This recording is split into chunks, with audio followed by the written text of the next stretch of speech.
nice hat. Hey, a hat. Hat, partner. Love your hat. Hats off! Hold on to your hat. Hat, hold! Hats. You need hats. Get the hats. Get the hats. Put the hat on, dumb Donald. Put the hat on. Oh, my hat.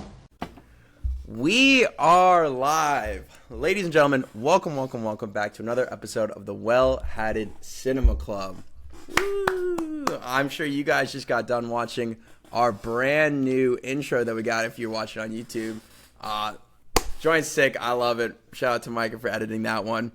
Other big news we got for us. We are live officially on social media, and we're not just on YouTube, on Spotify. Now we're on Instagram at the Well-Hatted Cinema Club. You can find us, so go give us a follow.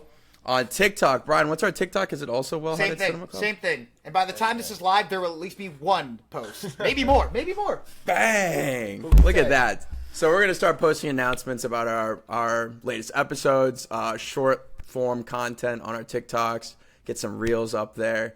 A lot of good, exciting stuff. We're also live now on Amazon Music. So broadening our horizons. We're getting out there. We're putting ourselves out there. And we're only, 28 episodes in, 29. So we're making it moving, guys. But as always, we'll run through the agenda real quick, doing our movie news roundup of the week. And then Micah chose our movie of the week, which is him. No game for this week for you sickos, so tune in next week. But as always, we're going to go around the horn. I didn't even introduce us, guys. America as always. And here are my two incredibly handsome co-hosts, Micah and Brian. Give it up to these guys. And Brian, I'll kick it over to you. What have you been watching this week? Couple movies this week. Carly wanted to do like a rom-com, and I had never seen How to Lose a Guy in 10 Days, which I know is like very popular. Yeah, I liked it. I see the appeal, but it's that like stressful ass humor that's not really my jam. Because the whole thing is like she has a bet of sorts to like make this guy break up with her, and he has a bet that he has to like make her fall in love. You know what I mean? Yeah. And she's just doing crazy stuff, but like, yeah, it was fine. After my our housewarming party, I was so hammered. Put on 28 Years Later, still rocks. Yeah. Love that movie.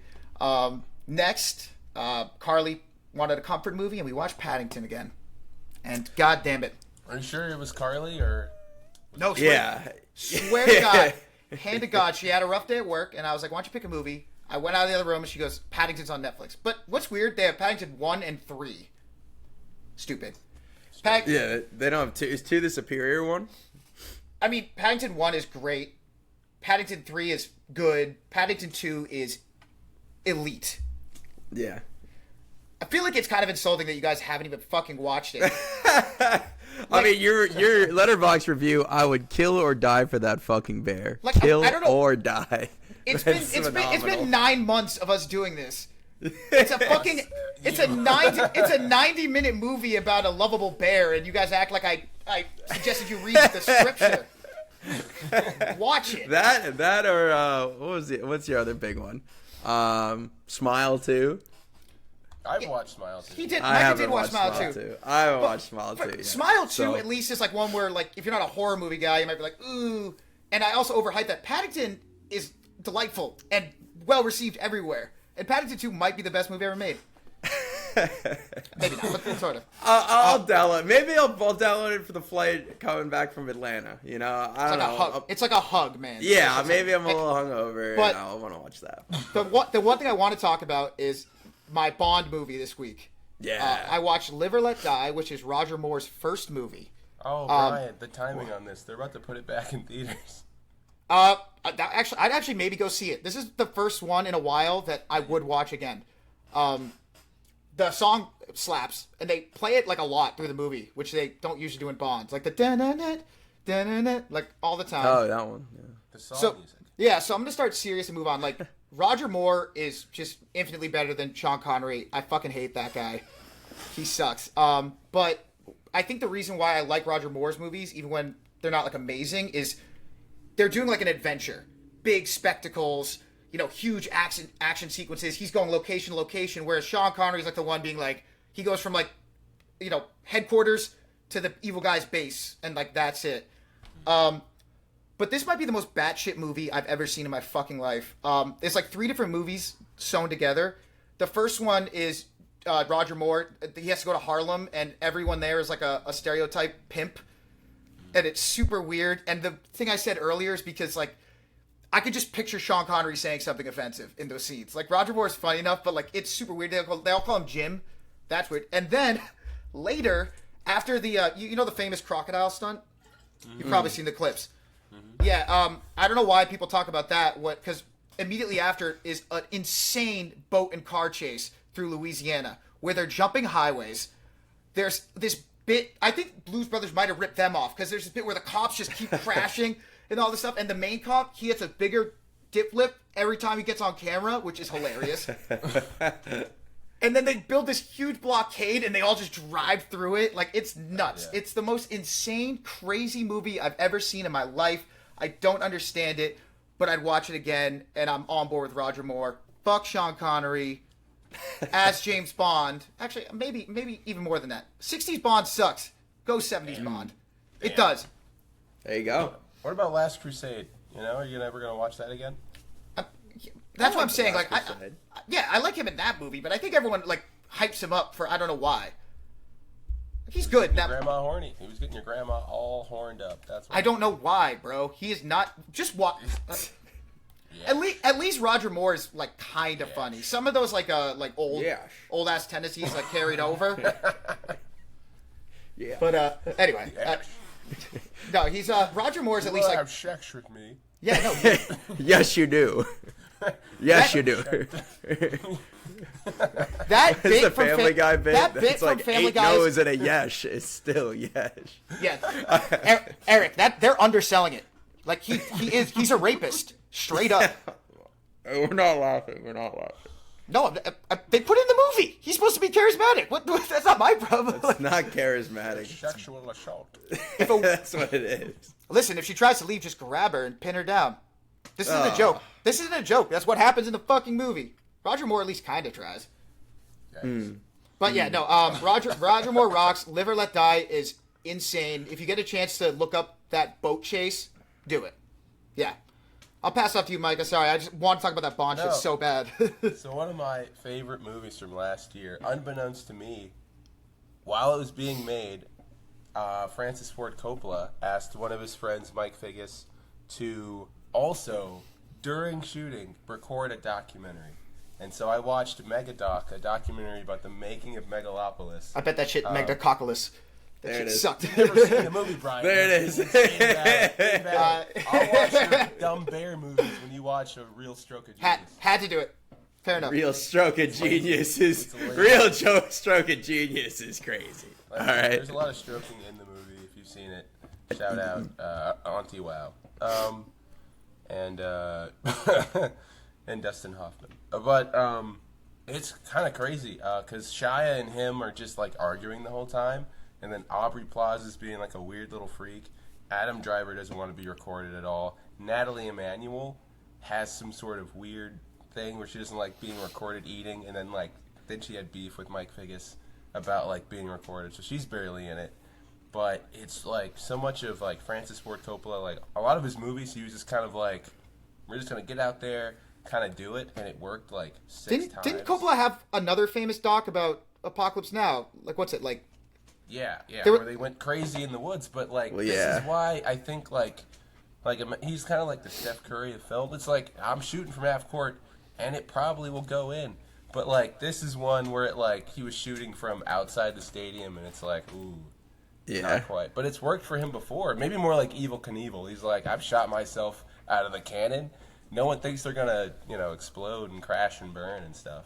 But that's the beauty of Megadoc. You see it happen in real time. The crashing, the burning, they're just lighting money on fire.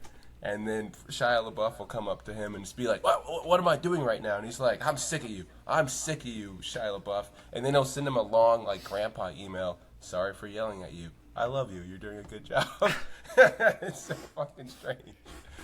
Shia LaBeouf is nuts. Didn't he get like fully tatted for some bullshit ass action movie? Yeah, I watched that. That was insane. It's barely in the movie. He's method as hell. He was method for a Zoom table read of Fast Times at Ridgemont High.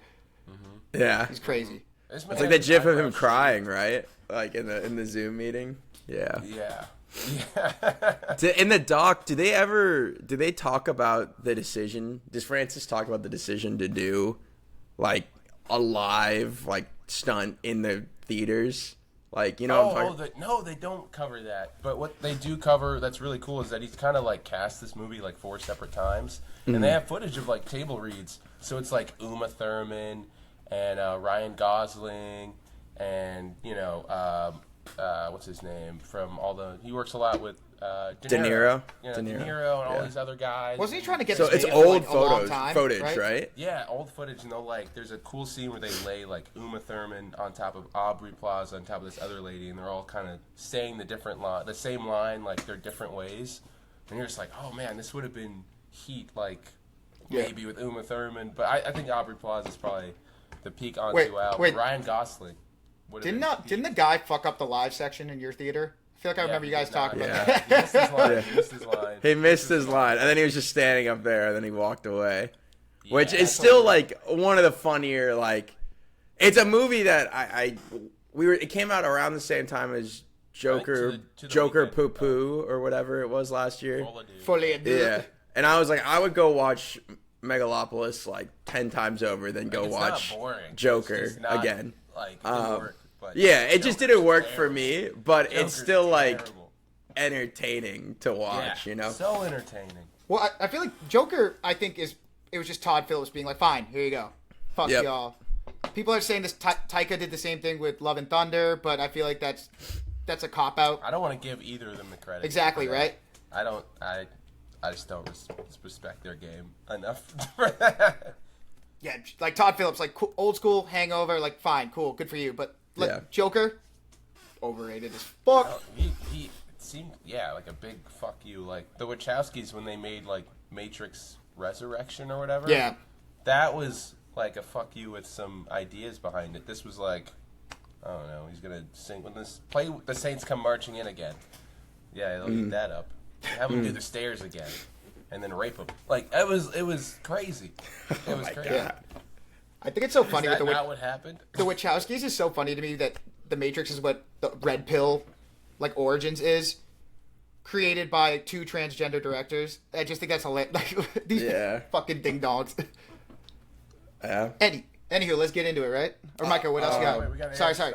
Oh, Eric, shit. Sorry. Yeah. So today will be my 4th day in a row in theaters, which is like crazy to talk about. Monday, Micah and I, we've kind of been steps like hand in hand for a lot of these movies, but Monday we got to see The Smash Machine in IMAX early screening. Won't get into that too much because I do want to talk about it more when it comes out. But got a free shirt from the A24 people, which is awesome. I just want like how is The Rock? How is the movie without like saying too much? Good. I mean, Benny's got the sauce. The like, man. And was The he Rock good? is Good? giant. Yeah, and I was very surprised by The Rock's performance. I think go and see it in theaters. I don't know if you need to see it in IMAX, but it was nice to see it in IMAX. It's your TV. I don't know if it'll fit on screen. Like, no, I'll go to the theater, but it might not be IMAX. We'll see. Very large man. It comes out not this weekend, but the following weekend, so first weekend of October, I think. Tuesday I saw our movie of the week. Yesterday, Micah and I went to go watch. They put It back in Dolby Cinema to promote the new It. Welcome to Derry. Yeah. We saw that in theaters in college, didn't we? We did. So kind of a full circle moment. That came out in 2017. So this is 8 years later that we're seeing it in theaters. I did not remember how much I love this movie, and maybe it's because of like the second one. The second one's fine. Too long. It's just too long. But the first one is so memorable between the scares. Like, all the kids get their own individual scares, and they're all pretty good. It's a funny movie. I mean, we talk. I still quote a lot of like boy. Yeah, exactly that. And then like the line delivery by obviously like our goat. Gazebos. That and Finn Wolfhard. Like Finn Wolfhard's fantastic in this movie, and like he's obviously the man. So. And we were talking about like the timing of this because this came out in 2017, so they must have cast him like right after or during season 1 of Stranger Things. Like, but the kids do bicycle. Yeah, higher. the kids do a great job. They're like, when the main crew, there's probably like 4 of them that are doing the thing, and then 3 of them are kind of like, eh. Yeah, Mike gets kind of that kid. Mike gets kind of pushed to the side because he doesn't. Really, I know he's huge in the book, but like he kind of just like he like gets beat up, and then they're like, "You're part of our gang now." Okay, yeah, cool. He has like one big like monologue, and it's a little tough to get through. Yeah, some of the kids are like, "Woof." Is that the take we went with? But fuck it, we ball. I think the most what'd you say? No, I was saying, I think the scene that sticks with me the most is, like, even you look at, like, 80s and the 60s or whatever, like, bullying, that was a thing. Even in that, I remember that movie, he's like, the fat kid, right? He takes his knife. Yeah. And they're like, what the fuck? Yo, Henry, what the hell are you doing? Like, that's a bullying, bro. Like, you will go to jail. Talk about bullying. Like, the director, Andy, what's his last name? It's Muschietti. He, like, I know it's part of his character arc that Ben, the new kid, the fat kid, like, is fat and gets picked on. And, like, obviously, like, he gets a lot of shit thrown at him this movie, which, if I'm the kid actor, like, you gotta be, like, you gotta have a thick skull. Doesn't he go from the cut to the rock fight to then the sewers with an open wound? I believe that's the rock fight's a little, like, yeah, he gets slashed open again. And literally then Finn Wolfhard's like, This guy's bleeding hangover helper over here. Like I was like, that is comedy. Like, they didn't need to write that line in. But great movie. I think seeing it in Dolby too. Like Dolby's loud, dude, and it shakes you. Maybe even more than IMAX at times. But Micah and I kind of looked at each other after the first scare. Yeah, when he takes Georgie. Oh yeah. Some, like, real loud music cues and like the growling and shit. And we were like over at Eric, and I was like, oh, fuck, we got like 2.5 more hours. Yeah, we kind of signed up for this because it was like, I knew when the scares were, but that didn't stop it from, like, if you get shaken and you're staring at something fucked, like, you kind of like, and I forgot the scene towards the end, and I'll move off this, the bathroom scene where Beverly, like, knocks her dad out. Yeah. And she's like standing over, she's like, oh yeah, and turns around and he's just standing there. Like Pennywise is saying, that got me bad. Like I completely forgot that's how Beverly gets kidnapped. But solid movie. I really enjoyed seeing it again. I'm gonna have to watch the second one, and I'm excited for what is it? Welcome to Derry. Yeah, it looks cool. Yeah. It too was actually not bad. It was just way too long. Nobody wants to watch a 3-hour horror movie. Yeah. But man, Bill Skarsgård. Oh yeah, he's. I'm glad he's back for the show. But barring anything else, we can get right into it. We got a ton of movie news this week. I figured because we've kind of been talking about box office reports a lot, we could start doing that weekly and talking about like the previous weekend and what's been doing well. So Demon Slayer coming off of that $70 million weekend. So this is for the weekend of September 19th, all domestic numbers. Still tops the box office. Brought in 17.3 mil. And as of earlier this week, it's earned over $550 million worldwide, which makes it the highest grossing anime film and Japanese film of all time, which is crazy to do in like a week and a half. Wild, but not surprising, man. So I was listening to this other like movie podcast, and like they do a lot of award stuff, and they're like, you kind of can't ignore this. I don't know about quality. This isn't the first one, but do you nominate this for Best Animated Feature? You can't ignore it. I think you're right. I mean, potentially. What other great animated features came out this year? Off the top of your head. It's the highest grossing movie this year. Then you saw it, right, Micah? What, this? No, the highest grossing, the 2025 highest grossing movie. Oh, yeah, Nisha too. But like, I mean, that's I don't know about that either. Yeah, got, like, K-pop Demon Hunters. There was Dogman early, like in January, kind of came out. Not a lot. I mean, I know like Pixar's got something in the bag for later. Yeah. No, they did. I'm just saying that New Zhao movie. I mean, people.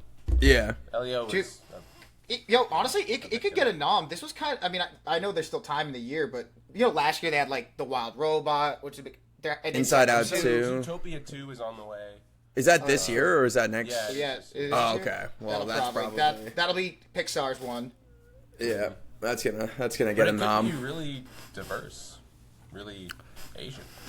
I think it would be awesome if you saw something like this get nominated. Like, can you imagine how many more anime projects like this got greenlit? Especially after this being so financially successful. I'll be curious to see where this ends its run at. Because a lot of this money is, a lot of this money is overseas, like international. Yeah. Well, I bet people are still going. I bet the Attack on Titan people are kicking themselves because Demon Slayer's done a movie before, and they were gonna do their finale like as a movie in theaters, and then they bailed. And it's that same level of popularity, and it was a good finale too. So like they're probably like, how much money? Fuck. Yeah. But yeah, no, I think you should get a nom. I mean, if you're gonna nominate Flow for just animation, I mean, you know what I mean? Like, the story's pretty simple, but I will. Every time I would sit down in IMAX and they'd play this trailer, it did look like stop motion almost, and I was like, I don't know if I could watch this. But apparently, a lot of people fucking agree with me. And then when we were sitting down for the Smashing Machine, Chainsaw Man, which I had never heard of. Concept's insane. A guy turns into a bunch of chainsaws that come bursting out of his skin. That's crazy. Did that trailer play? Oh, you were. I was outside. Okay, gotcha. Yeah, you were dropping. There are no trailers, only Roofman. Mike and I or Brian and I were talking about this also before. Killers this year. Sorry, another animated one. Oh, yeah. Oh, I forgot. Sorry, go ahead, Eric. Just saw in the list. But Brian and I were talking about it. That Anaconda trailer is already old, and I saw it before the second highest grossing movie of the weekend, which was him, pulled in a respectable 13.3 mil domestic. So first weekend it had a budget of 27 mil, so it's got a little ways to go to get it, its money and then some and be financially successful. Obviously these are domestic numbers, so maybe next week I'll bring in like global. But my theater was crowded. Yeah, mine on Tuesday was crowded. It was pretty much packed. And the Jordan Peele marketing worked, because I shit you not, when the movie ended, I heard some people go, "Wait, Justin Tipping?" I thought it was like, I heard like whispers, probably be like, because they didn't see Jordan Peele's name until they got to like the fourth thing, and whatever, it works. I was gonna save this for later, but I went by the movie theater. Got myself a little magazine. Oh, there you go. A little Saviors booklet that they're giving out. Dude, it's a rebuild year, man. We're gonna have when we talk about him. We're gonna talk about him. But the Saviors, man, if you're a fan of any other team in the league, you're stupid. Okay. I mean, what? I was thinking like maybe we could like change the order of the show at some point and like put movie of the week first and then go into this. Do you want to just go into him right now? We can. I don't. Let's just go into him. Yeah, we can talk him. All right, Micah, give us the review. All right, lots of matches. Yes. Young upstart quarterback whose name I'm blanking on. That should tell you something. It's a Cade? Cade? Yeah. Cade? Cameron Cade. Cameron Cade. Young quarterback coming out of college. Ends up skipping the combine to go practice with the GOAT, Isaiah White, quarterback of the Saviors. Collusion. So he goes to his training facility, and everything's not as it seems. It's more violent, really intense. And so that culminates, and we're getting into spoiler territory here, with a one-on-one showdown. Yes. Where the GOAT is not something you earn, but something that's passed down to you, like it's tangible. And so then he beats Isaiah White to death, comes out to a big ceremony where they would sign him to be the quarterback of the Saviors, and he proceeds to kill all of them, leaving the movie with, I guess, a franchise in disarray. Yeah. I mean, they don't have any draft picks. They both quarterbacks gone. Yeah. The owner gone. They're in shambles. I don't know what happened. All their receivers got bloody noses. It's bad. Yeah. I mean, that part, I don't know. I get what they're trying to go for, and I understand it. A lot of themes and imagery that didn't necessarily go anywhere. Sports is like a religion. Do you worship, whoever's on the pinnacle?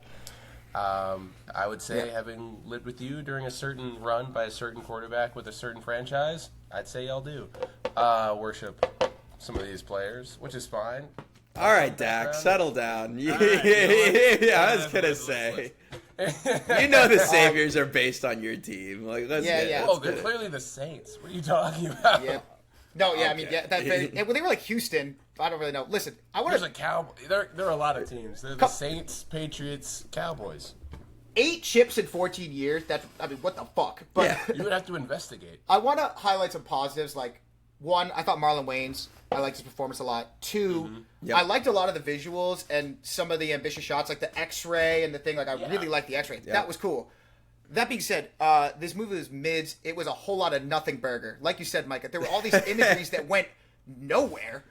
The big, like, ending thing, I was like, what the fuck is happening right now? Like, half the shit that happened through that thing didn't matter at all. If it's all about the blood, why are they fucking beating the shit out of wide receivers? How did they get in the compound? Why is Julia Fox... Oh, my God. This movie was a whole lot of nothing. And I feel like everyone in the theater didn't want to say it, but I could tell they were also like, this shit kind of is ass. Like, it's not horrible. It's just... It's nothing. It's a nothing burger. That's how I felt. I don't know. What do you think, Eric? Yeah, I mean... The comment that comes to mind is, like, style over substance, right? Like, it was fun. Zack Snyder's NFL. Yeah, it was fun to watch. Like, some of those shots were really cool. I hadn't really seen, like, I think it's bad for him, this movie, because I love that, like, infrared scene that they did, and I'm like, oh, they're probably blown that, like, 28 years later did something similar, like a couple months prior, but still different enough. I was bummed that the X-ray shot was in the trailer and then there was no more of it. Yeah, like, and also to that point, the trailer, like, kind of tells, like, a lot of everything. The last shot is in it. Yeah. The last shot is, like, one of the posters, which is which is crazy. And a lot of this is, like, I didn't there wasn't, like, a lot of, like, substance. There wasn't, like, a through line that really made cohesive sense throughout it, because I kind of was getting to the point, like, oh, he wants to, like, he doesn't care. Like, he's just going to do it, you know? I didn't think, like, the emotional weight of, like, his family making him decide to kill everyone, like, did anything, because I don't really care. I thought his family was bad to him or mean to him most of the time. Like, I was really pissed. They kill his dad on purpose? I was gonna say, like, was his mom in on it? Like, where's his girlfriend and everything? Like, I don't know. Like, we raised you for this moment. I was like... Yeah. And just a familiar, like, setting of, like, which isn't, like, you know, you should, like, a familiar, like, you go somewhere, things are not as they seem, you're trying to unravel the mystery, and then I'm like, the mystery kind of blows. Like, I don't really, it's like, care about this mystery. And I'm like, I wish that final showdown with Marlon had kind of been, like, more, and, like, the end of it, and, like, he goes on, and, like, to cheering and whatever, like, kind of. I would have been okay if it was like the stadium, like the field. Yeah, he walked out. It's a villainous end versus, like, him then going and killing, like, the board of directors, and Julia Fox, for whatever reason, kills herself. Yeah, that was super weird. Eric, like, drop the sword. I thought she was. I was having a great time with her out there. I thought she was hilarious, but in the wrong reasons. I agree with you though, because, like, one, I feel like I would have rathered the big, like, twist, you know, the mystery, been just like them deking it out for the starting spot, even in a crazy way, not this, like, weird blood pact. 2, I was bummed that he decided to be like, I don't want this. Fuck that. Yeah. After all that. And 3, I think the biggest, after all that. After all that. Sorry. The worst, like, of all the themes that went nowhere, the worst one of all was the fucking head fracture. They kept, like, trying to emphasize it. It was like, and then, like, I was like, oh, I guess it didn't. Yeah. He was fine. And they're pulling, like, like, it's healing, but they're pulling the things out, and he's unraveling a little bit. And that was another thing that made me mad, was, like, they're doing all these scenes where he doesn't trust what's going on, like his memory of things. And I'm like, you're not explaining this, like, well. Like, I don't really, like, there's no, like, mental fucking with that I really understood. It's just kind of like, he's in this compound, and he's, like, imagining things happening to him. Yeah. He's just tweaking. And or it could be all that shit they were injecting him with, which we later... Was that blood the whole time? I think it was the blood. That whole character was confusing to me. The doctor was just, like, repeating scripture, which just made me mad also. And he's like saying like Rome wasn't built in a day or something. I'm just like, dude. What was your reaction when you saw his head? I was like, okay. I didn't care. I was I like, was like, whoa. I was like, ooh, they killed him. I guess they got him. Why? Yeah, right. Like why? Yeah. Like is that? I mean, if you get overpowered by Julia Fox, do you deserve it? Yeah. Yeah. Severe malpractice by the NFL to let this go on. Like, I don't know. Wait. What do you like the actual NFL? Or no. The USFL. The UF whatever. Yeah. Okay. The football I thought was actually pretty good. Like I thought the actor who played Cameron Cade looked he could throw it. He could throw the ball. Yeah, he looked like he, and I liked him for what it was worth also. Like I think at times he was kind of a statue, but I was enjoying him and Marlon Wayans. Their scenes together. I thought Marlon Wayans did a good job with a script that kind of was. I don't think it knew what it was wanted to be. There were scenes when like he was like crazy, but like interacting with Cameron, and it was really good. Like he's yelling, and he's like boop. But then there was that scene with the gun, which I was like, okay, what was that? He's like, I'm sorry, man. I'm so sorry. I'm like, what do you do? Did you fuck her or not? I don't care. How long is this movie? I don't know. I thought they were gonna go a totally maybe different direction because there was some when he first gets to the house and he's like explaining to him the history of football. I thought they were gonna be like, yeah, the way they just take these young black guys and they're just like, yeah, he's this tall and he's this strong and he runs this fast and it's just a bunch of like rich white guys being like, yeah, I want that one. I thought it'd be like that kind of thing, which they like flirted with and they were like, but maybe it's about religion. And then they were like, well, maybe it's about how bad this is for your body. And they're like, well, maybe it's about, and they just didn't settle on one. So I thought it was pretty. I feel like the writer thought it was so profound. He was like, you know, family or God, family, football, family, God. Like still top 30. It's like, yeah, all right. Like what? That would only upset someone who was deeply. And to that point, the whole putting God at the bottom thing, and at the end, like obviously the satanic ritual stuff, the agent blows up because Satan's mad at him, kind of like. Yeah. I was like, what are we doing? Did he get the blood after he broke his leg? Like, what was that about too? Like he's. Like, when did he become the goat? Does it give you healing powers? There's a lot of questions. I would like a sequel. He's still in the desert. I was confused by like what Marlon Wayans thought was, because he's just like, you need to take like transition to power. You need to take the power from me. But he's just like, I steal your youth in that one like scene when they're shooting, right? I'm like, is that what they're going for? Yeah, why would he even want That's him what there? I was like. I thought that's the route they were going. Like, right? Like you think it'd be like he got brought in and to take his spot, but Marlon Wayans like was like, nah, we gotta fight for it. I'm like, why? Like, you could still play. You don't get anything by beating him. Also, let him sit a year behind you. All the best quarterbacks do. You don't care about the future, bro. Like what? Maybe that's Cameron, like part of the deal is that you do have to like. It's either you hold it or you lose it violently. Kind of like, you know, a lot of quarterbacks, they play until they can't anymore. And then it's that one last injury that, like, kind of sends you out and the young guy starts. And there you go. Or they draft a guy and it's like, we're just waiting on you to fuck up or get hurt. And then you're cooked. This movie's about Russell Wilson and Jackson Dart. Dude, it's funny you said that, though, because you were saying, like, it's about the Cowboys. I think the team that might have done a similar ritual was the Giants. I think they made some type of deal to get those 2 Super Bowls. Okay, no, I'm not saying that. You're like, we lost those Super Bowls because of Satan. Let me finish. Hey, let me finish, dickhead. They got those 2 wins, and since then have been in complete disarray. Like, you know what I mean? No up and down. What's disarray. happening to the Patriots right now? Hey, listen, man. Hey, man, we're fine, okay? We're a 4-year playoff drought. We all made the deal with the devil. Maybe it's a rotational deal. I'll take those. You ain't the 90s down there in Dallas anymore. Listen, buddy. Listen, pal. The reality is, I have until like 2045 to be in your situation if we don't win. All right? Yeah. When we tell it to CD's ankle. Oh, that's classy, bro. Oh my God, bro. Let's walk back in. Marlon Wayans would never come back to football if his bone was sticking out of his body. Yeah. All right, let's get that. I know that's satanic. Goat, Yeah. I saw an interview he said he was supposed to cast as Tim Burton's Batman, and I just don't know if I believe that. Like, I don't know why he'd lie, but I'm like, he's a comedian. I just wouldn't trust anything they say in the interviews. He said some shit. He's like, white chicks didn't get good reviews, and now it's cult classic. I'm like, yeah, bro, I don't think it's gonna be the same situation, dog. Like, I think that they have tried to be fun. I don't know. I liked it. He was fine. He was good in the movie, but like the movie was meh. That's just the reality. I wanted it to be good. Worse off for having seen it, but exactly. It wasn't not worth my time, but I don't think I'll engage with it further. Yeah.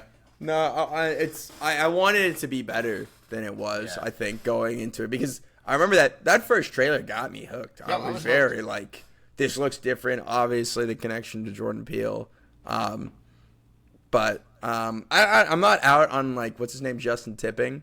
I want to see more. He's got talent for sure. Yeah, there's some cool stuff in. There's some really cool stuff in here. So if you're listening and you're interested, like I would recommend going and seeing it in theaters, but it's only an hour and a half. But like part of me was kind of like not necessarily the pacing because it was doing fine through the beginning and middle, but that last like third act kind of just like oh, it's over. Like, all right. Yeah. I wanted to get up when he started like throwing the sword around. I'm like, what the fuck is happening right now? Anyway, we can move on. Yeah. You know, we wanted to be good, and it was Mia. It happens. It was Mia. All right, next week we're gonna just do unanimous pod decision. We're gonna watch one battle after another. I mean, we have to. Gotta be hearing great things. Literally seeing it in like an hour and 30 minutes. So. Yep. So we got a 45-minute hard stop here. But I mean, this is a 3-hour movie, so we're not gonna be back until like after midnight. It'll be tomorrow. But I'm incredibly excited, Brian. You're going next week. So speaking of that, we don't have to. Not my fault. Sorry, Carly. I wanted tomorrow, and she's like, no. I'm like, fuck. God damn it. I keep seeing Pat's these tickets, tweets, and it was like only. Like, you know, when you're really into movies, can you see a movie opening day and you're still, like, the last person to see it? I follow this guy. He usually tweets about Dune, but I guess he saw some, like, early screening, like, 2 months ago. Been tweeting every day. Oh, I saw it early. Oh, I saw it early. You know, over these next couple of weeks, people getting these, like, special showings. And they're like, I saw it early. And it's like, fuck, man. Sinners was one of those where, like, people were like, it's been out for 2 days and I feel like I'm late. Well, that's this movie. This movie is everyone tweeting about the fact that, like, I saw one tweet that was like, so it's like, I'm the last to go see one battle after another. I have the first showing on Thursday morning. Like, that's what this movie is. Because the marketing for this movie has been fantastic. I mean, it's been everywhere. Like, speaking of people that have seen fantastic, I think it's been plentiful. I mean, it's abundant. I'll use that. Yeah. I mean, it's been pretty standard. Like, They're doing a lot of press, though, Leo and Benicio. Yeah, they are. I mean, when I say, like, in terms of people that have seen it and talked about, like, of all people, like, Paige Beckers is, like, that movie was awesome. I'm like, what's good? Go away. What are you doing? I mean, they get paid for that. I think trying to target, like, a some of the reviewers I seen, you know, moderately, like, on TikTok, came on and were like, hey, I'm not going to do the shit that, like, when I love a movie, like, and say how amazing it is, because then you guys, you know, it changes the expectations, and you start, like, bitching. So he's like, so I'm just going to tell you, see this movie. It's good. I'm not going to say any more than that. And I'm like, I kind of appreciate that. That means it's really good. Because, you know, when they come out and be like, it's amazing, someone wants to be contrarian. Yeah, you don't want someone, like, yelling that at your face, even though we'll probably do that next week. But, I mean, you got Leo and Benicio del Toro going on a podcast. They went on the Kelsey podcast. What is it? Heights something. Iron Heights? Who cares? But that's Leo's first time on a podcast, and it's for this movie. Good for him. He also went on one of the late night shows, which is like his first time doing that in I think 2 decades. They were in Fortnite. So that sticks with you. But I know Mike has sent this to us, but the movie's tracking for about $50 million for opening weekend, which would be the biggest of Paul Thomas Anderson's career. And more importantly, the Warner Brothers streak would continue. That's right. We need that. And Leo came out with a quote, and I'm not gonna like exactly speak it word for word, or I don't want to butcher it, but he said that the box office for this movie is important. He's not going to sit there and lie about it because this is like an action movie shot on VistaVision. kind of source material that's not like the most accessible to people in terms of like Micah. Novel? Yeah, Vineland. Yeah. Like I mean, not like you tried to. Yeah, like just inaccessible because I just didn't have the. You can't multitask and read that. Mm-hmm. So. Yeah, and this is an action movie. Yeah, they were smart though with this marketing because again, I haven't seen the movie, so maybe the trailer is completely misleading. But obviously, if Paul Thomas Anderson fans like they're hyped, but the way it looks and they push it. Like, you could have no idea who this fucking dude is, and it looks like a fun action movie with a bunch of actors like Leo who are very recognizable. That's going to bring a bunch of other people in. Because, like, Inherent Vice, or what was the most recent one? Licorice Pizza. I'm trying to think of another movie he did in the 2010s. Yeah. Phantom Thread. Like, I don't know if this one's going to be his best, blah, blah, blah. But, like, those movies were just, like, if you like his movie, you'll go see that shit. This one is, like, if you like him, you'll also go see it. But they're marketing it being, like, your grandma could be like, ooh, Leo. Yeah. Car flippy. Helicopter. Yeah. Speaking of car flippy, in the trailer, Benicio has that line. He's like, "Don't have fear," like Tom Cruise. And then Paul Thomas Anderson comes out and he's like, "I would have liked to make a Mission Impossible movie. Seems like they're done though." And now that's kind of all I want. I think that'd be Heat. It doesn't have to be Mission Impossible. It could be something else with Cruise. Yeah. You're right. It could be duty really hard to complete. I don't know. Tom Cruise is injuring himself. Yeah. He's gonna jump off more shit. Marcus, find that guy. I don't know. Ethan Hunt. I don't know. Yeah. Smeathan Smut. I don't know. Yeah. I mean, it's crazy because I think Tom Cruise has as much, like, he owns the Mission Impossible franchise. He obviously loves, was it Chris McQuarrie? McQuarrie, yeah. McQuarrie. And he seems like after Rogue Nation, he found the guy that he wanted to make all these movies with. But could you imagine, like, I don't know. I think next week we could circle back when we're talking about the movie and talk about this conversation, like what that could have looked like. Yeah. But he has such a diverse filmography, and I haven't really seen his action. Yeah. This Paul is so. Thomas Anderson? I know he has other action, but like, you know what I mean? Like, no, right? Is Inherent Vice guy? I didn't see that one. No. So, like, you know what I mean? Like, we don't really know yet, but we'll know soon. Also, he's amazing. Whatever he does is probably, you know what I mean? Like, his worst movie is still great. You know what I mean? He's one of those guys. Can you? Because the way everyone's talking about this movie is like critical buzz, like award buzz. And could you imagine of like a Mission Impossible movie with Tom Cruise that got the same level of like, wow, we're talking about like awards for a Mission Impossible movie, like in that realm. You know what I'm saying? Yeah. I think Fallout's the Best Picture nominee. I love that. That's the best one, bro. Oh yeah. Yeah, It is the best one. Yeah, Paul Thomas Anderson is one of those guys that, like, you got Leo talking about how he's pissed that he got beat up by Mark Wahlberg for Boogie Nights. Because, like, how, like, great that character and this was. And, like, no one out here is being like, oh, Mark Wahlberg's a better actor. You know what I mean? Like, he was like, Yeah. This is Leo with a great career looking back and being like, fuck, I wish I got that one. That's crazy. Yeah. Yeah. You know what I mean? Yeah. Like, he made Adam Sandler look like a great actor way before Uncut Gems. Well, not great. Yeah. Good. Serviceable. Yeah. That's probably like my least favorite. I think it's not. It's definitely. I can't do it. It just doesn't work for me. That's fair. Any other thoughts on this? Listen, we're gonna have lots of thoughts next week. Oh yeah, I'm so excited. We inadvertently covered several of our points. We can just slide, keeping the Leo train chugging. We got Leo and Jennifer, and another Martin Scorsese comes out and says he wants to make a movie. This one's called What Happens at Night, coming out of Apple. And what's this movie about, Eric? Yeah, so Scorsese's next film he's doing, this will be a thriller that follows a married American couple who travel to a small, snowy European town to adopt a baby, but nothing is quite as it seems. Ooh, and it's an adaptation of a ghost story novel of the same name. Production starts January of 2026, so pretty soon. I know Leo had recently come out and said that one of his goals is to work with Scorsese again, and you're pitting him and Jennifer Lawrence back up together. So Jennifer Lawrence just did that movie with Robert Pattinson that kind of went under the radar. Did she? I haven't really kept track.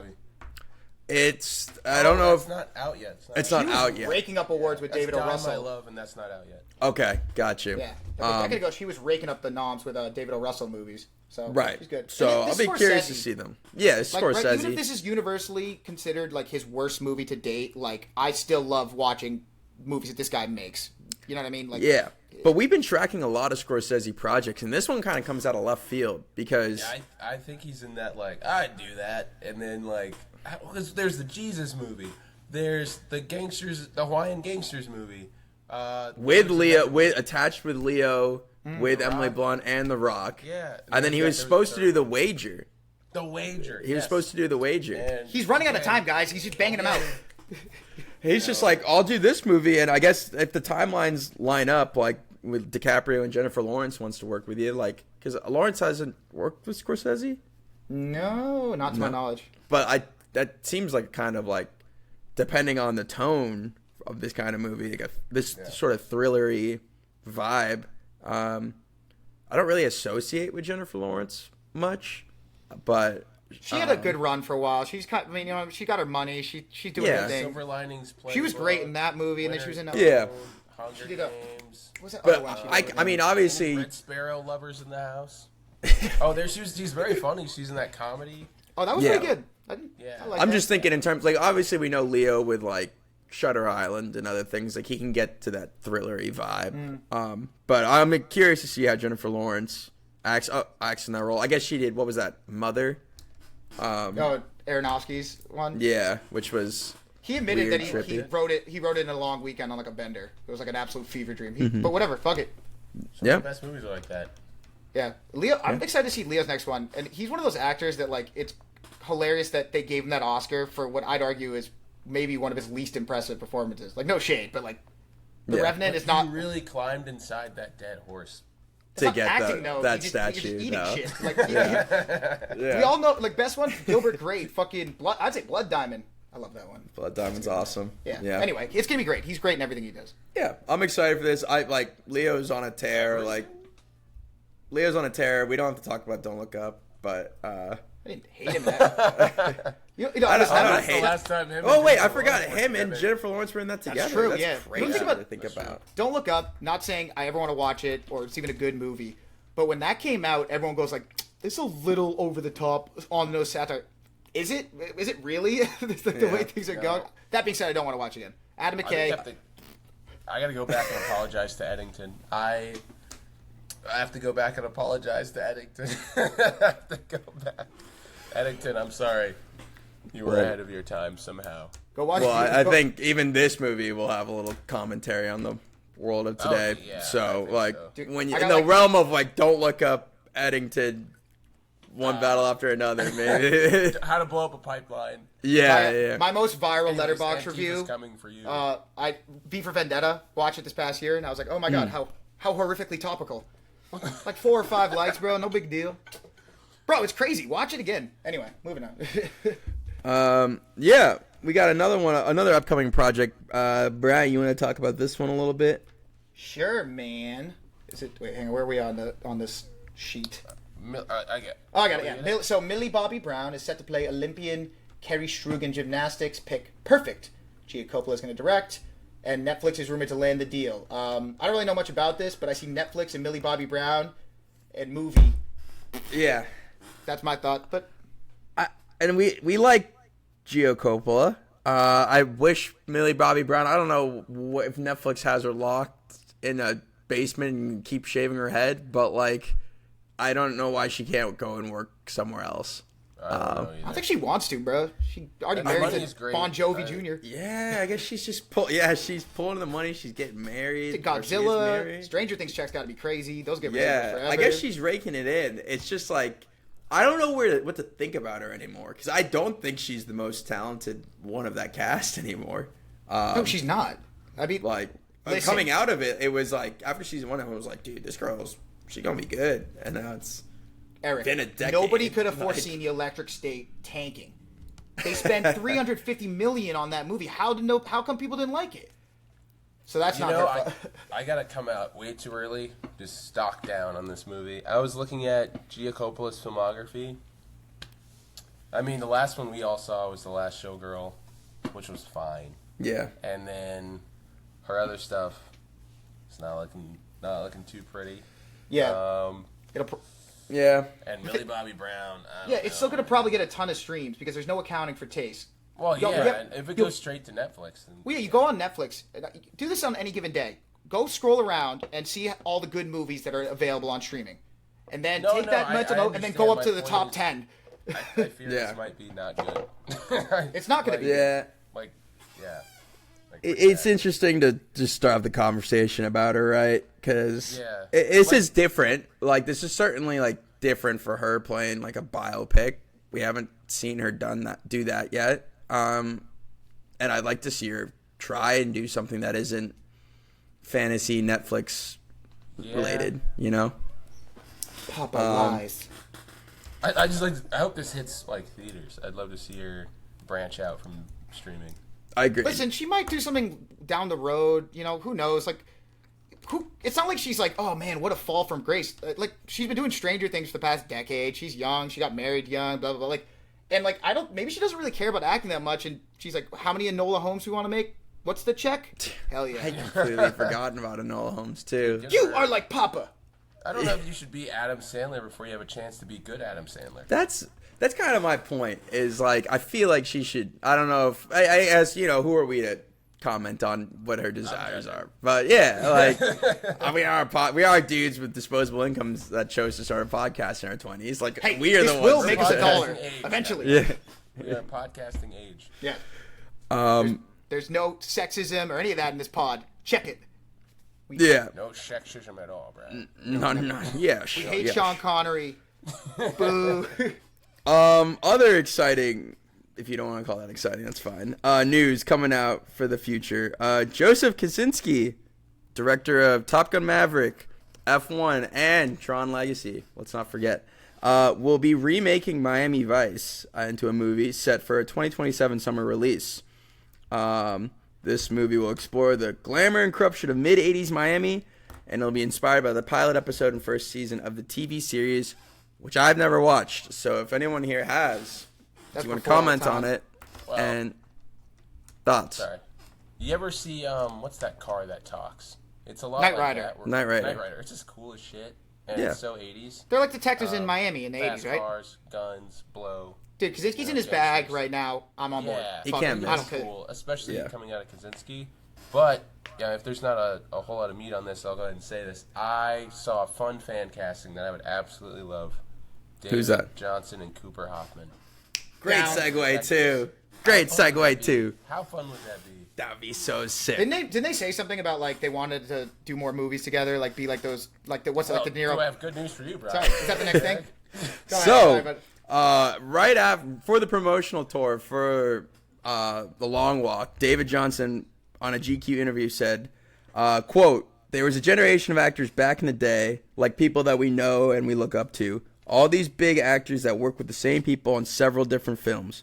I would love that to be the case if I'm lucky with Cooper." Talking about Cooper Hoffman. And for what it's worth, David Johnson and Cooper Hoffman are already reuniting. Are you sharing your screen? I'm just saying, like I didn't know who the stars of Miami Vice were. Now, now I'm looking Yeah. at it, just to, like I can see it, bro. They're already reuniting for an A24 film called The Chaperones, which we can talk about a little bit more later. But if they're serious about it and Kaczynski wanted to, I was serious about working together. Yeah. I mean, and I bet they wouldn't say no to doing something like that. Oh yeah. Like, Also, if they're capitalized now, they're on the rise, right? Book it. Their stock is high right now. Especially with obviously like David Johnson doing the next Alien movie. Will probably be a shot in the next year or so. Like, Yeah. Yep. You gotta start placing bets on how many years are we from his first Oscar, or maybe just a nom. We'll start there. Well, I mean that. This is something I would love for us to play, just like maybe as friends. I don't know if they involve the pod into this. You know, there's movie fantasy football. Yep, I've heard, and I was saying we should definitely fucking. You gotta get in on that. we could look into that and like. I'd love a fantasy that I'm good at. So Yeah. There's one for Yeah. Hallmark movies Talk too. about 0-3 Bride. Dude, the team that matters to me is fine. The meat jerky. Accept my trade. Sorry, this is way off topic. Accept Maybe my trade. if I lose 2 more games, I will. What's that? I'll be but- down there with you by that point. With David Johnson and Cooper Hoffman reuniting, this movie, A24 movie, The Chaperones, it's directed by India Donaldson. She's not known for much. She only has a couple short films and a 2024 movie called Good One, which Good ones. Wait, maybe. Good I don't know. One. Keep talking. Sorry. But this movie, The Chaperones, follows three slacker friends who transport a triple teen across the country at Christmas. So I don't really know what the tone is for this movie. I don't know anything about India Donaldson. I haven't watched Good One movie. 98 on Rotten Tomatoes, 87 Metacritic. I don't know. Sure. 7. I looked in. It was like a Sundance selection. But yeah, I mean, this is exciting. Like these two already trying to work together again. We've seen like a lot of. I feel like guys and girls work together. Actors and actresses like pair up together. Most recently, like Emily Blunt and The Rock have been in like 4 movies together. Are you counting both Jungle Cruise? Jungle Cruise? Yeah. Jungle Cruise. What Pirates of the Caribbean in South America. No, I'm saying that was literally Jungle Cruise with the plot of Pirates of the Caribbean. Yeah. Well, it's based off a ride where they have to make everything up. No, but I'm not even saying because it was the ride thing. There's an undead army and cursed gold. And one of the guys is like, he's actually dead, but he left it's the same fucking movie. Yeah. I thought they were out during that movie. I think I blacked out. I know I hit play. But anyway, regardless, I think in that quote David Johnson had, he's talked a lot about like actors that have worked together a lot in the past. Obviously, you can name like your De Niro's working with Pacino's, stuff like that. I'm thinking about our younger generation though. Like, are there other like acting duos you would want or can think of off the top? Well, there's Timothy and Saoirse. That's a good one. Yeah. They've done 3. You got Lady Bird, Little Women, French Dispatch, Little Women, and Little Women. Mm-hmm. Yep. Let me see here. And to that point with Timothy, like obviously he's the second one of this, the second movie of this duo will be coming out with Austin Butler and him, obviously doing Dune, and then the James Mangold motorcycle movie that's got Butler. I'd love to see them keep working together. But I'm thinking of like guy duos too. You know what I'm saying? In that same I'm looking through my diary to try to see if there's like one I can I can think of. Also, Timothy and Florence, which is odd too. Like he's done that a couple times too. Yeah. Here's one. Finn and his buddy Billy, Hell of a Summer Guys. Yep. Yeah. Could be potentially. You know what? Great chemistry was. They're not as young, but John Bernthal and Ben Affleck in the Accountant too. Yeah. Complete tone shift from the first, but it works. You're gonna mention Affleck. You got to mention his other half. Who? Damon. Matt Damon. Yeah. Yeah. That's a duo. Oh yeah. I mean, you got like Amy Poehler and Tina Fey. Mm-hmm. Yeah. Yeah. They're great. Yeah, and like if you get down the comedy route, there are tons of there's a tons of what guys. is it? Andy Samberg has his whole crew, but I'm thinking of Paul Rudd and that taller guy. Oh, Will Ferrell? Or Jason Segel? Jason Segel. Yeah, Segel. Him and Tim Robinson worked well. That was a combination I didn't think I'd like that much. Yeah. Michael B. Jordan and Michael B. Jordan. That was cool. That was funnier in my head. Yeah, I'm just saying, like, I think it's cool that we got 2 young actors admitting that they want to continue to work together and going out of the way to do it. I'd love to see them get cast in more things together because I think it's good for both of them, right?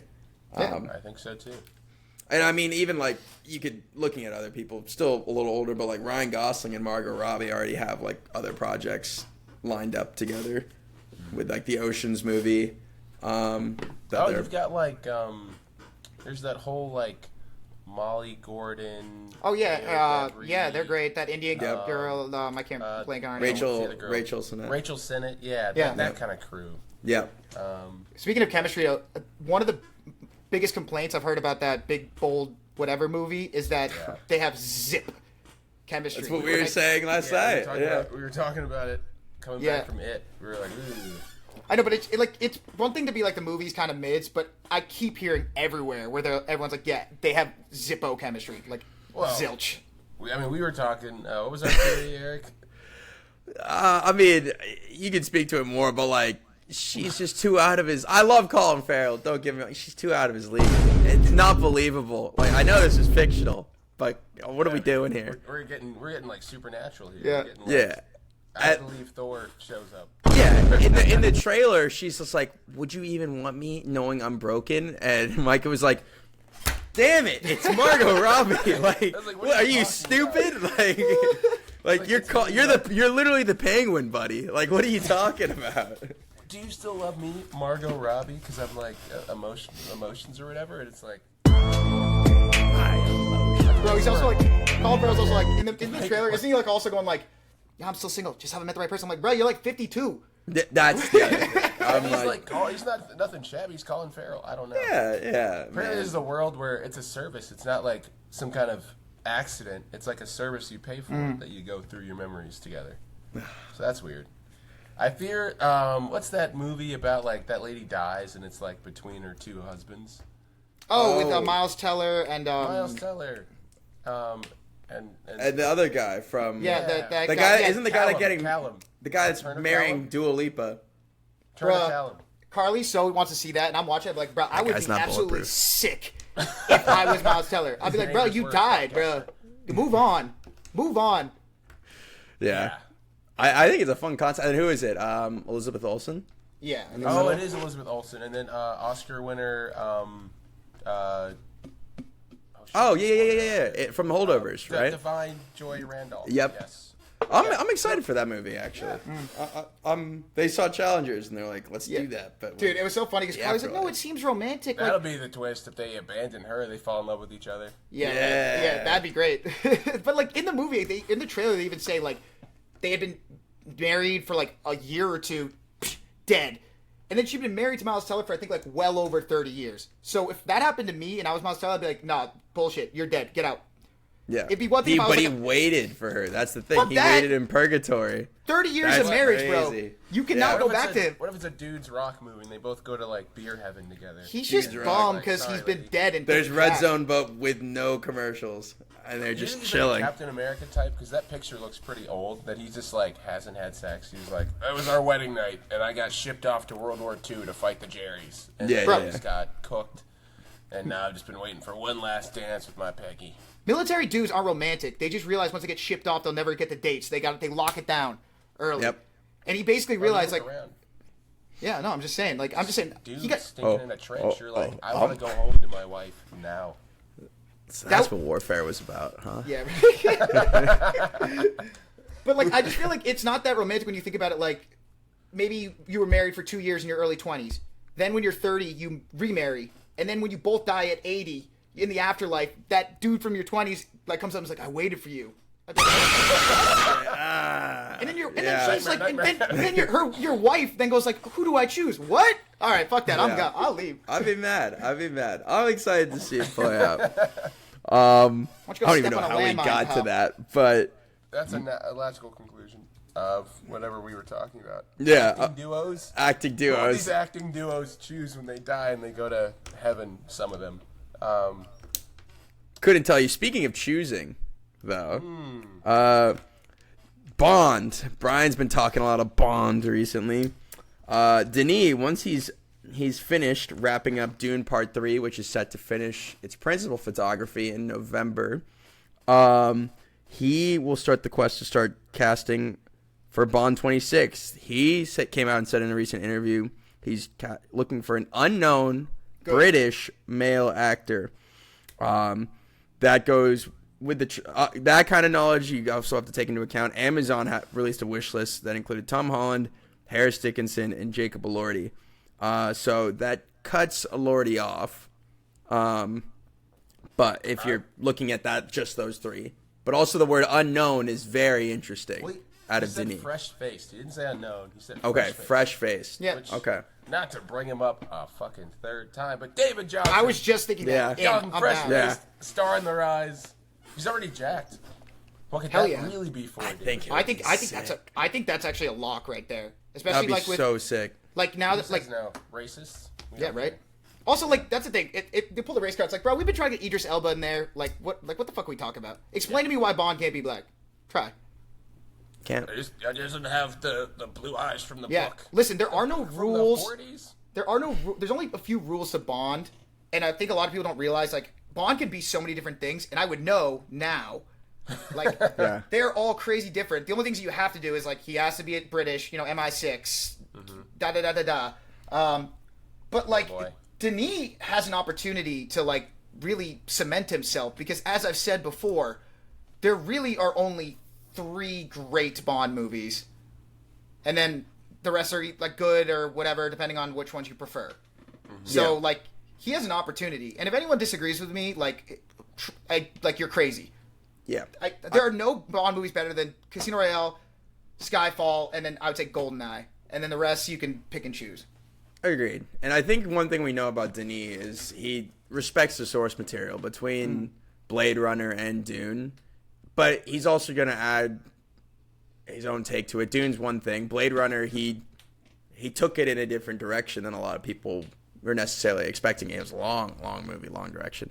But this, he has the opportunity with, like, obviously Daniel Craig set the bar for us. He has the opportunity to release a high product, but still, like, zag when everyone's expecting him to zig. Bro, you should call Nolan and see if he has that script he supposedly wrote.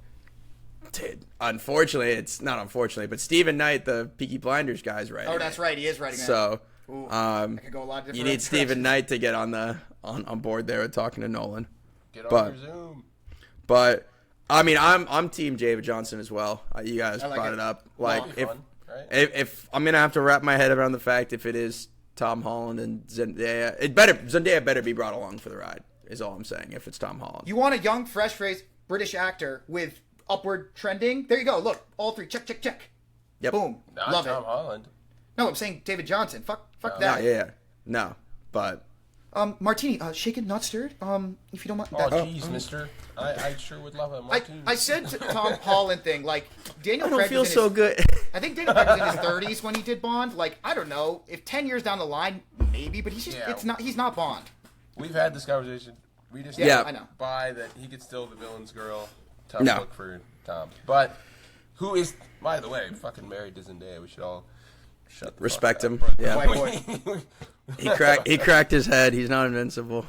But you mentioned Christopher Nolan. Yep. Anything interesting happened to him recently? You can talk about this if you want. But Christopher Nolan got elected to be the president of the Directors Guild of America. This followed up on the news that Sean Astin, shout out our boy Sam Wise Gamgee, was elected as president of SAG-AFTRA.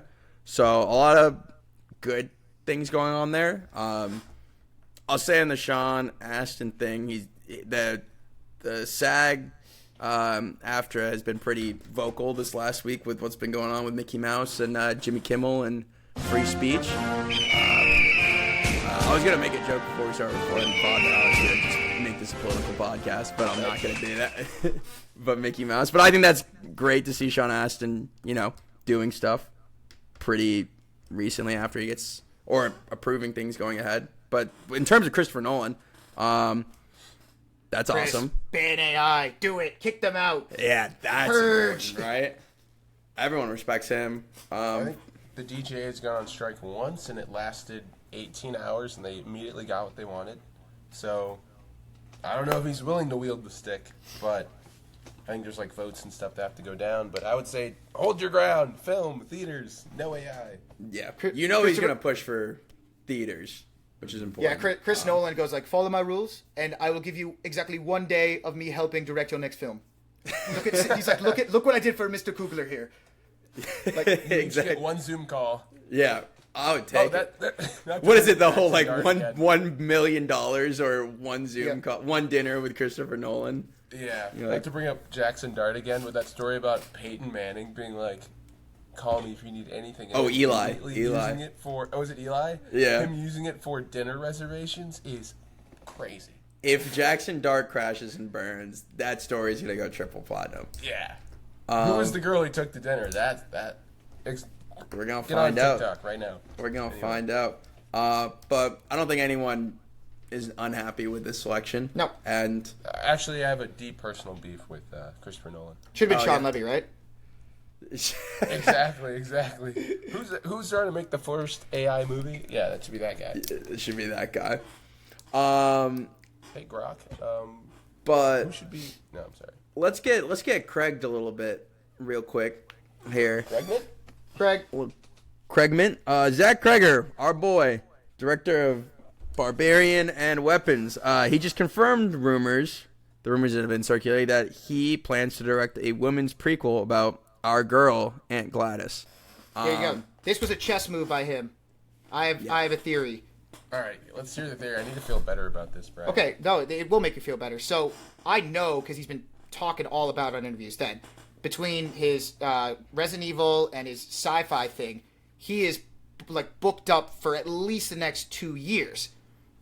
And then with Weapons, they were like, they wanted to make that prequel, and I think he basically went like, I want to do it, I'll do it, it'll be my next project, saying like, pushing it, 3-4 years down the line.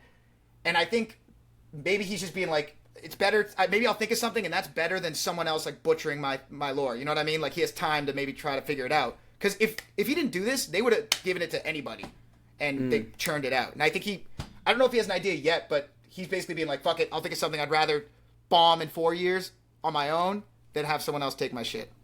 That's my theory. I can get on board with that. They're not going to start I would, obviously, I would much rather this be something that Gregory has his freaky little hands all over than someone else touch. Yeah. I just think about, I know he's doing other stuff, and this won't be his third movie, but I'm just imagining if Jordan Peele's second, or, one of his later movies was actually, Get Out again? people to us about the tether world instead of, Nope or something. Nope. Yeah. And that would make me sad. So Nope I was it like, damn, we're getting a prequel. This sounds like a fifth, maybe fourth project for him. I know, but it's like, damn. Yeah. I think this is, in terms of Brian saying a chess move, I think it's good for him to retain his, especially going into our next point, his, I don't want to say like control over the IP, but his connection to it, right? Like, and kind of keeping it in-house for him. He could even, in theory, let's think about it, right? Let's say his next two movies, the Resident Evil and the other one, are successes, right? He's doing well. And then he decides like he doesn't want to do it. Maybe they decide to drop the project entirely. Maybe at that point he's like, fuck it, take it. I don't care at this point. I think he just did it because like if this prequel like followed up like within a year or two of Weapons, it's kind of like, damn, you really just kind of took my movie and, you know what I mean, and tarnished all over it. Yeah. This at least buys some time. Yeah. Right? Because like in 4 years, if some stupid ass sequel comes at prequel, you won't really care as much. I feel like, you know what I mean.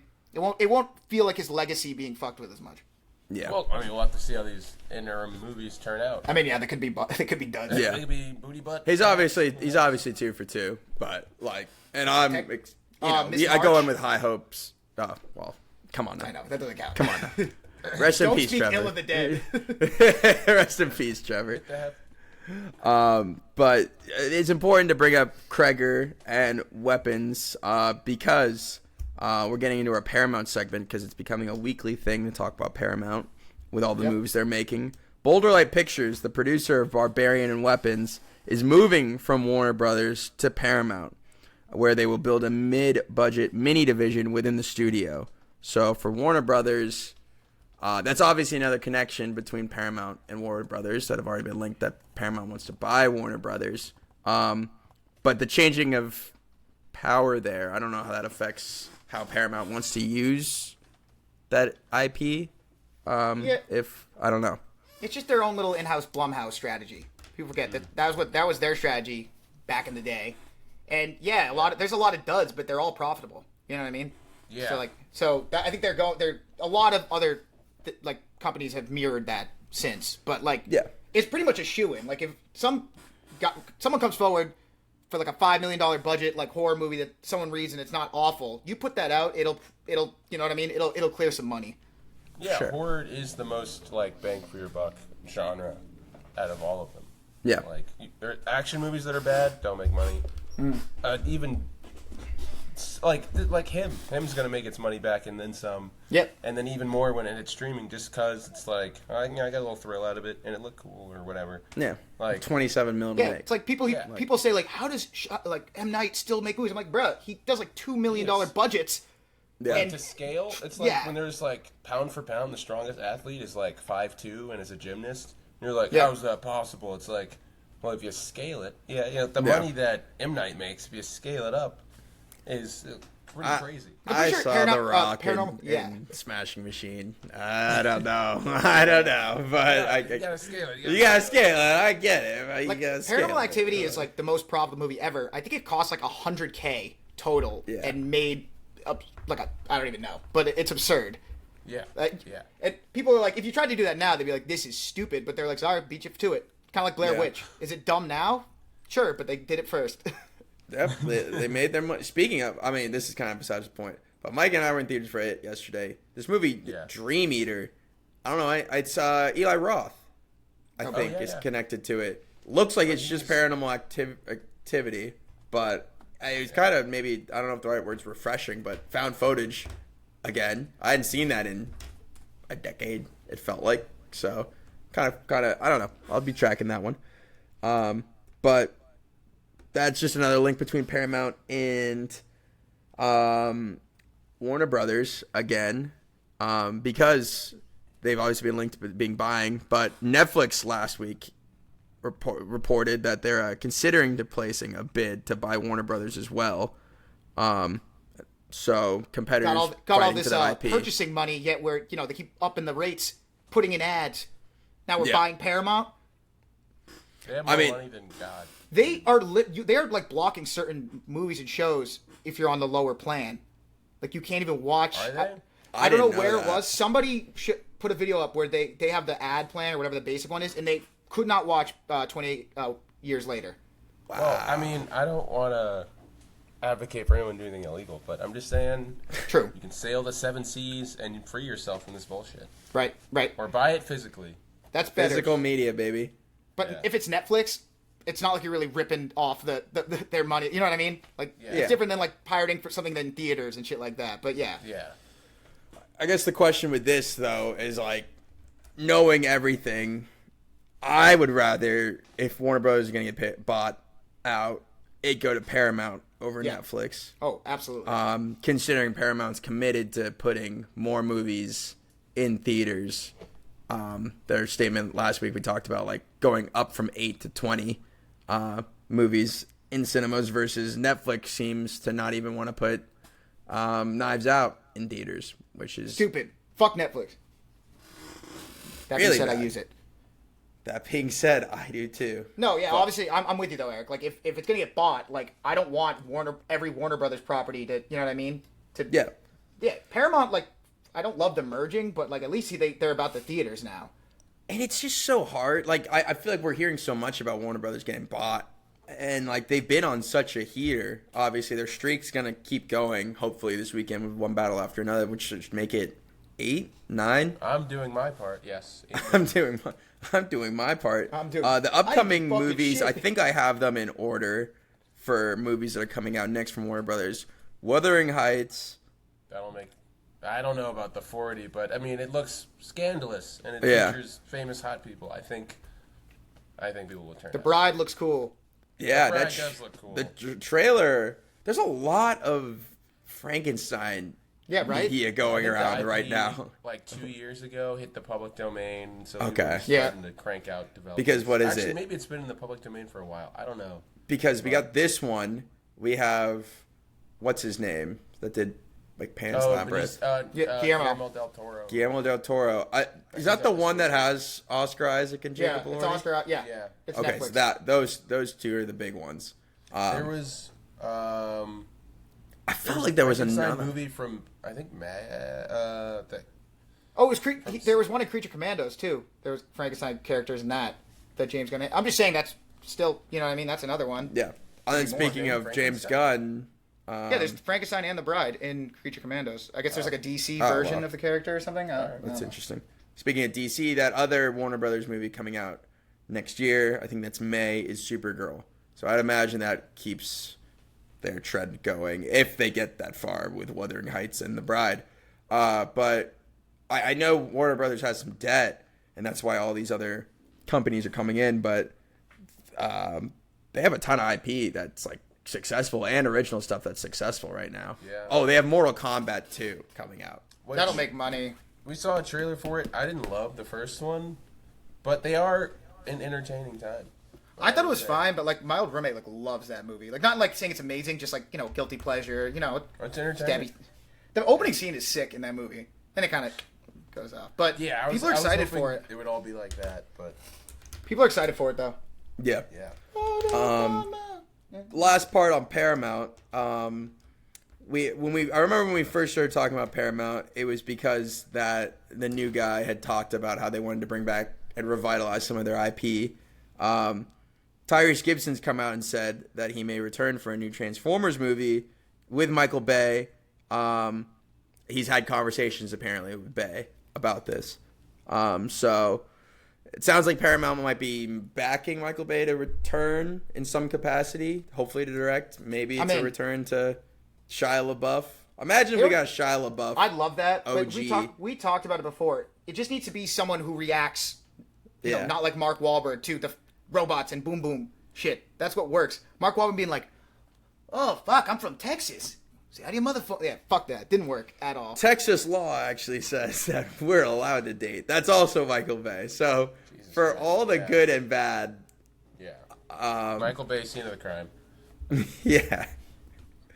I don't know. I mean, I think it's worth a shot. He does have a sauce to the movie. There's a bunch of people that are washed trying to get together and be like, please, rinse us out, squeegee us out, and hang us up to dry, please. Yeah. We just can't keep getting washed. He said, rinse me.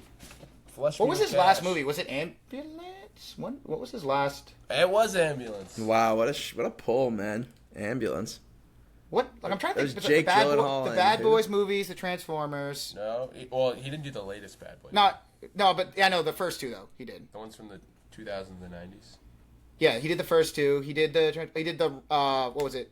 Armageddon. Right. That interview is so funny when Ben Affleck's like, I started asking Michael, like, wouldn't it make more sense? He's like, shut the fuck up. Like, wouldn't it make more sense to train the astronauts? He's like, shut up.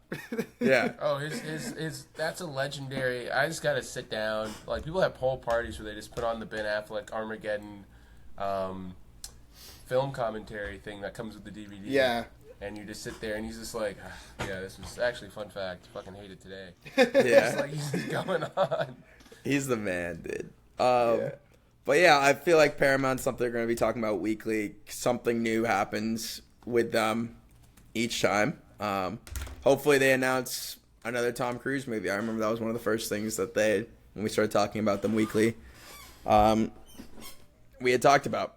But anything else you guys want to cover down on? We can kind of skip the Mickey Mouse segment because we are at our hard stop for the week. Yeah. I just want to throw in, Michael Bay does have a documentary coming out this year called We Are Storor, which is about a parkour team. Oh, cool. I know you guys got to go, but I just want to say, so it's on record yet again, principal photography Doomsday. They didn't finish. There's so much still to do. That movie's... Yeah, I know, but like, it's different for most movies. This one, they're trying to be like, guys, we're on schedule. No, they're not. That movie not coming out then. I pray it doesn't, because it shares the same release date again as Dune Messiah. Come on, Doomsday. That could be big. Doomsday. Also, Mandalorian Grogu looks like shit. Sorry, there it is. Last thing. Looks like a TV show on the big screen. I know you guys got to go. We can end it there. I'm very angry about it. I'm not. One battle after another. If you made it this far, go see it. Go see it. We'll be Can I talking pick a about movie it next week? It's not in theaters. Unless there's something awesome. No, I don't want to do two. I already made the thumbnail, so I don't want to add anything to it. No, I'm saying next week. We'll talk next week. We'll see. All right, no, for next. He's saying for next episode, he'll pick the movie for the following episode. Yeah. Let's. We don't just. We're not. Yeah, that's what we agreed. We're not just gonna skip over you, Brad. This one's just too big. Usually when there's a movie like this that we all see, we double up. But this one seems big enough that we're gonna. Yeah. You know what I mean? Cool. Yes. All right. You guys have fun. Don't say shit. We will. Appreciate y'all for listening. No, I don't know.